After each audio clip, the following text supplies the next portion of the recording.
Hi everyone, it's Julie Ann here for Honeybee Stamps and welcome back. Today I'm going to be sharing with you how I created this Merry Christmas shaker card using some new goodies from the holiday cheer release as well as some older goodies you might already have. I'm going to be starting out my card today by first creating my ink blended background, and I'm going to be using my distress inks for this in the colors Blueprint Sketch, Chip Sapphire, and finally Black Soot. Now I have already trimmed down a piece of distress watercolor cardstock to A2 size, which is 4 1/4 by 5 1/2.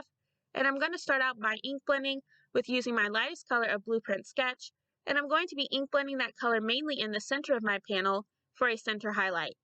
Now I will end up actually die cutting out the center of my panel later on in this video, so I'm not too concerned about it being perfect. Once I have that color down, I'm now going to come in with Chip Sapphire, and I'm going to be adding that color around the edges of my panel, blending that color in towards the middle. And then finally, I'm going to come in with my darkest ink color, which is going to be Black Soot, and I'm just going to be adding a little bit of that around each of the edges as well. Now in order to get a really nice blend, I will come back in with Chip Sapphire first, and then I'll come back in with my lightest color again, the Blueprint Sketch, in order to blend everything in together.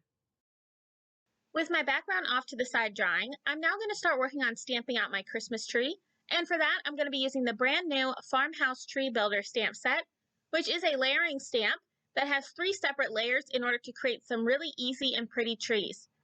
Now for my cards today, I am just going to be using the first and second layers to create my tree, but you can definitely use all 3 layers.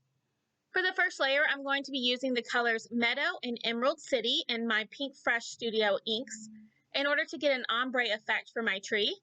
Now I have already stamped it once, but it is such a large solid image that you will need to stamp it twice or maybe even 3 times in order to get a solid impression.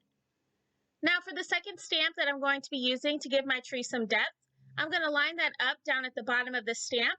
And even if you don't line it up exactly right, it still looks really great. And that's what I love so much about this layering stamp.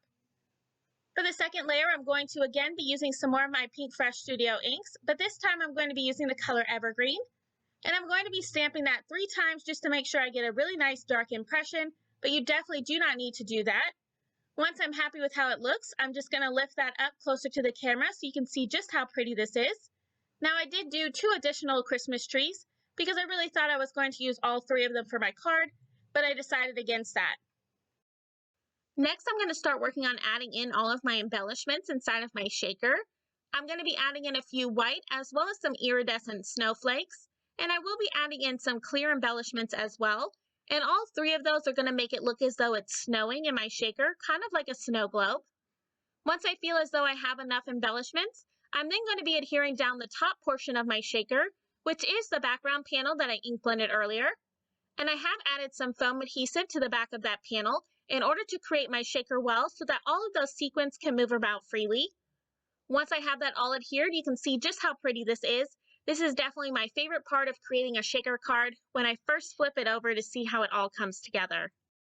Next, I'm going to be adhering my Christmas tree down to the front of my card, and I'm going to be adhering that in the center of my shaker window.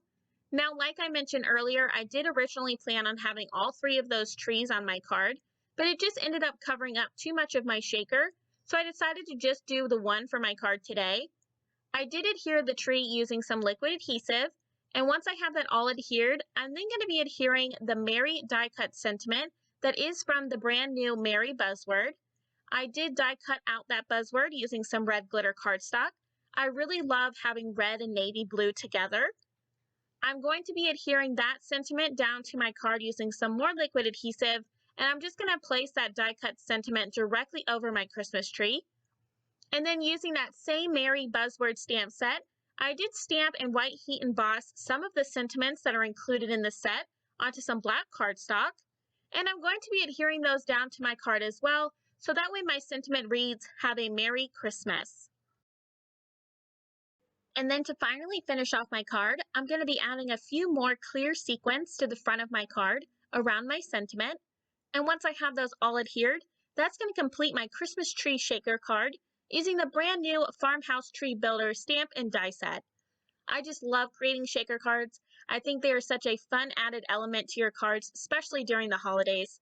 So I hope my card today has inspired you to create one as well in order to send someone this holiday season. I want to thank you all for stopping by and spending some time with me. I really do appreciate it. If you liked this video, make sure to give it a thumbs up, as well as subscribe for even more card making ideas. If you're interested in any of the supplies I used, they will all be listed and linked down below in the description box. And as always, I hope you have a wonderful day. I'll see you next time, and happy crafting!